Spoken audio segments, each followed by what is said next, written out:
देहरादून उत्तराखंड विच चर्चा के सब तो वड्डे प्लेटफार्म ते युवा संवाद प्रोग्राम करवाया गया, जिस विच मुख मंत्री पुष्कर सिंह धामी अते होर सियासी आगू पहुंचे ते संवाद किया।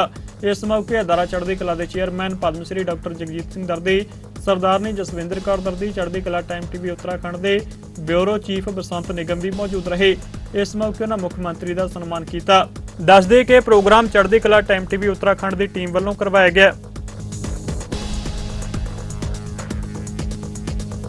चैनल से जोड़ने का काम लंबे समय से करते आए हैं। जब हम विद्यार्थी छात्र राजनीति में थे, युवा राजनीति में थे, उस समय से। तो देखिए, अभी आपने धराली के बारे में बात करी। ये बड़ा हमारे लिए बहुत ही दुखद था ये आपदा, और सभी कुछ तबाह हो गया उस आपदा में। और अब आपदाएं हमारे लिए हमारे जीवन का बहुत अभिन्न हिस्सा बन चुकी है उत्तराखंड में। इस साल धराली की आपदा, पिछले साल केदारनाथ की आपदा, और साथ में घनसाली क्षेत्र, गुत्तू क्षेत्र, सारे क्षेत्रों में, और उधर धारचूला एलधारा से लेकर इस बार मुनस्यारी में आपदा, पौड़ी जनपद के सैंजी गांव के आसपास, जो पैठानी के आसपास भरसार से आगे का क्षेत्र है, उस फिर पूरे क्षेत्र में ये आपदा भूस्खलन के रूप में, बादल फटना, एवलॉन्च आना। अभी माणा में इसी वर्ष हम लोगों ने जो है फरवरी माह में बड़ी आपदा का सामना किया।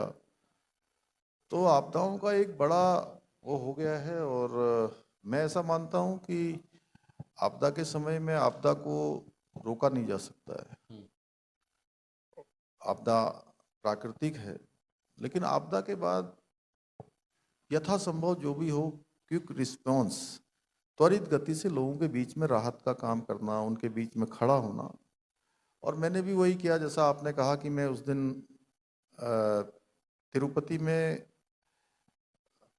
केंद्रीय संस्कृत विश्वविद्यालय के भाष्य सम्मेलन समारोह में मैं कार्यक्रम में था, और जैसे ही मैंने अपनी बात वहाँ पर रखी थी, और उसके बाद उड़ीसा के राज्यपाल माननीय हरिभाऊ जी वो अपना उद्बोधन कर रहे थे, और मुझे यहाँ का जो वीडियो था वो तुरंत वीडियो सभी में सर्कुलेट हो गया। वो वीडियो मुझे भी दिखाया गया कि धराली में इतनी बड़ी आपदा आ गई है। शुरुआत में तो विश्वास ही नहीं हो रहा था कि जो है इतनी बड़ी आपदा होगी। इतना एकदम से ऐसे लगा कि जैसे कोई ब्लेड चलता है और ब्लेड से काटता हुआ चला जाता है, उसी प्रकार का एक मंजर था वो। और जल्दी जल्दी हमने कोशिश करी कि चूँकि अगले उसी दिन रात को भी कुछ कार्यक्रम दिल्ली में थे, अगले दिन भी कुछ केंद्रीय मंत्रियों से मुझे भेंट करने का कार्यक्रम था। कुछ राज्य की मांगें थी या ज़रूरतें थी उनके लिए, लेकिन फिर सारे कार्यक्रम, इससे बड़ा और कुछ नहीं हो सकता है कि ऐसे समय में केवल कमरे में बैठ के आप निर्देश जारी करिए।